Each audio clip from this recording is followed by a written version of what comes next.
Okay. आम्हाला रस्ता मिळालाच पाहिजे. रस्ता आमच्या हक्काचा. आमचा रस्ता आम्हाला मिळालाच पाहिजे. आमचं घरकुल आम्हाला मिळालंच पाहिजे. आमचं घरकुल आमच्या हक्काचं. आम्हाला घरकुल मिळालंच पाहिजे. आम्हाला रस्ता दिलाच पाहिजे. काँक्रिटीकरणाचा रस्ता दिलाच पाहिजे. एमएससीबी ची मनमानी नहीं चलेगी. एमएससीबी की मनमानी नहीं चलेगी. आमचा रस्ता आमच्या हक्काचा.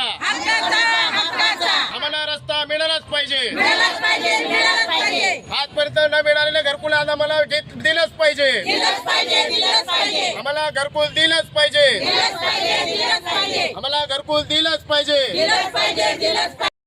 मागण्या आपल्या आमच्या मागण्या अशा आहे की 2017-2018 तेव्हापासून आमचं अतिक्रम काढले आलं आहे उत्तरवाडमध्ये. तेव्हापासून आम्ही इकडं यशवंतनगरमध्ये राहायला आलो, राहुलच्या पाठीमागे यावल रोड. मग तिथे अशी आमची परिस्थिती की तुम्हाला आम्ही घरकुल देऊ, तुमचे घरं आम्ही तयार करून देऊ. तर आता आम्हाला 7 वर्ष झाले तिथं. आणि एमएससीची भीत पडलेली आहे. तर आम्ही बोलले तुमची ते भिंत पडली तिथंच तुम्ही तुमची भिंत घ्या. ते ऐकत नाही आहे. तर त्यांना आमचा रोड बंद करायला लावला. तर मग आता रोड बंद केल्यावर आम्ही कुठून वापरणार आहे. म्हणून आमचं एमएससी बोर्डला हे सांगायचं आहे की आम्हाला पक्का सिमेंट काँक्रीट रोड करून द्या, नंतर तुमची भिंत उचला. ते ऐकायला तयार नाही आहे. त्यासाठी आम्ही आज भुसावळून आलो आहे आणि आम्हाला कलेक्टर ऑफिसमध्ये आम्हाला निवेदन द्यायचं आहे की आमचा रोड आम्हाला काढून द्या, नंतर तुमची भिंत उचला. एवढी आमची त्यांच्यावर मेहरबानी आहे. आणि शासनाला सांगायचं आहे की आता आम्हाला 7 वर्ष झाले, अजूनपर्यंत आमचं घरकुल आलं ते तुमचं 1 वर्षात देऊ, 2 वर्षात देऊ. आता आम्हाला 7 वर्ष पूर्ण झाले.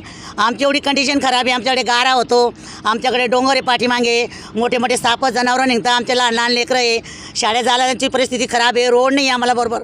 तरी आम्ही 7 वर्ष तिथं राहत आहे. मग शासन का झोपलेली आहे का, ते कधी आम्हाला घर बांधून देणार आहे. म्हणून आमची मागणी आम्हाला घर आणि आम्हाला रस्ता करून द्या, बस आमची हे मेहरबानी.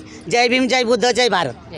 गांधी तीर्थ निसर्गाच्या सानिध्यात महात्मा गांधींच्या जीवनावरील जगातील पहिले मल्टीमीडिया म्युझियम. आजच भेट द्या. गांधी तीर्थ, जैन हिल्स, जळगाव. अधिक माहितीसाठी www.gandhifoundation.net वर विजिट करा.